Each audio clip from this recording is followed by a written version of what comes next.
Good afternoon, ladies and gentlemen. When our syndicate began the Warfare and Aerospace Strategy program 7 months ago, we anticipated a deep dive into the theory and history of conflicts. We never anticipated that our curriculum would be accompanied by live, ongoing conflicts between Russia, Ukraine, Israel, Iran, and foremost among these, our successful conduct of Operation Sindoor. The course took an operational pause of 3 weeks in May 25 to participate in Op Sindoor. These past 7 months have highlighted the global disjuncture and perpetual unpeace that the previous syndicate aptly presented. The ongoing conflicts provided us with an opportunity to witness the very concept discussed in our modules, from coercion theory to warfare between state versus state and state versus non-state actors in real time. This sobering backdrop has provided an invaluable context, leading us to a critical conclusion that forms the basis of our presentation today, that in the 21st century, aerospace power is imperative for deterrence and victory in war. Before we commence, we would like to issue a disclaimer. The views expressed herein are those of the syndicate and do not represent the official stance of any organization or institution.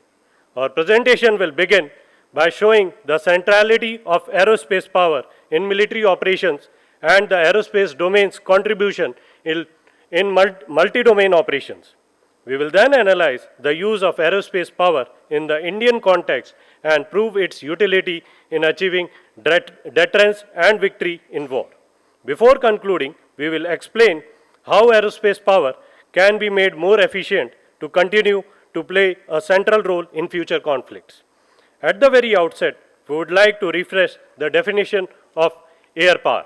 In simple terms, Colin Gray defines it as the ability to do something strategically useful in the air. However, a more comprehensive definition given by Benjamin Lambeth as air power, properly understood, knows no color or uniform.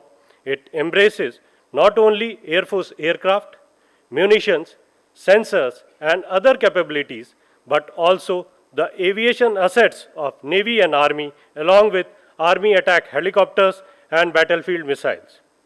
Additionally, based on the study of the Indian Air Force Doctrine of 2022, the syndicate would like to take this opportunity to define aerospace power as the ability of a nation's military to use air power and space assets to conduct, enhance, and enable military operations while denying these to the adversary, which includes both offensive and defensive capabilities in, from, and through air and space. Having defined air power and aerospace power, we now turn our attention to their pivotal roles in conflicts.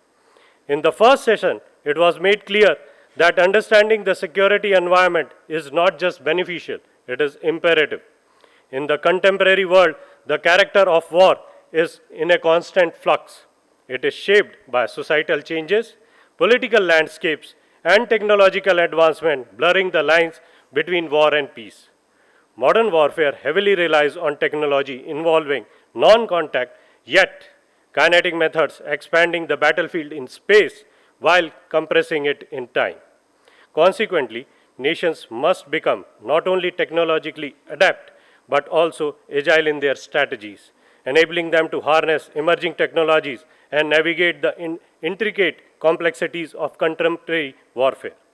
Historically, the strategic approach was characterized by what Alan Stephens refers to as first-generation strategy, based on centrality of territory, a mindset that fixates on territorial conquest by land armies, known as two-dimensional tactics centered around mass invasion and seizing and holding ground. With the technological development, the battlefield has evolved to a sophisticated three-dimensional warfare, compelling a decisive shift in strategy from the traditional view of sovereignty tied to the two-dimensional lines on a map. Here onwards, sovereignty graduated to three-dimensional impacting national interest. A nation that cannot command the vertical domain of air and space above it cannot fully protect its sovereignty, regardless of the strength of forces at its land borders. The vertical domain of air and space presents critical attributes like speed, reach, ubiquity, and agility that mandate air and space control as a non-negotiable prerequisite for operational and strategic success in warfare. Air and space power delivers strategic advantage. First, by achieving air superiority, enabling our forces to operate unhindered while denying the same capability to our adversaries. Second, it provides strategic reach through precision strikes, delivering strategic paralysis by a focused approach on incapacitating an opponent's leadership and decision-making processes, dislocating the enemy both physically and psychologically. Most critically, air and space power forms the pervasive backbone of modern military operations, giving us the geospatial high ground that enhances the effectiveness of both land and sea forces. Towards this, the integration of air and space continuum ensures we maintain persistent situational awareness in our areas of interest. While space assets offer unparalleled global coverage, their orbital mechanics and predictable revisits often create surveillance gaps. This is where the air-breathing assets such as high-altitude pseudo-satellites and ISR platforms are indispensable. They seamlessly fill the gaps and provide the persistent surveillance that space assets alone cannot achieve. Thus, by leveraging aerospace power in conflicts, one can decisively disrupt, disorient, and paralyze the adversary not merely through the use of bombs, but with the sheer speed of decision-making processes. The 1991 Gulf War, an example of a war won by causing strategic paralysis but without inflicting considerable attrition. The 38-day air campaign did not just destroy Iraqi tanks, but it destroyed their ability to think, to communicate, and to act as a cohesive force. It demonstrated the transformative impact of aerospace power in assisting the rapid mobilization of land forces. Post-Gulf War, Alan Stephens propagated the transformative concept of fifth-generation strategy, building on earlier first-generation strategy. This innovative strategy envisions a dramatic shift from traditional territorial sovereignty to all-domain sovereignty, where aerospace power now embodies information dominance, high tempo, precision, and rapid action with stand-off capability. This is not simply about using platforms. It is a new way of thinking about conflict. Anchored in sensor-driven, real-time battlefield transparency, it fosters decisive edge in information dominance. Fifth-generation strategy seamlessly integrates information supremacy with effect-based precision strikes, unleashing an unmatched synergy that accelerates the tempo of warfare across all domains. Success in this intricate multi-domain environment relies on the synchronized deployment of land, sea, air, space, cyber, and cognitive capabilities, all operating under the cohesive banner of multi-domain operations. Multi-domain operation is not an invention, but a doctrinal shift from coordinating jointness to converged cross-domain effects.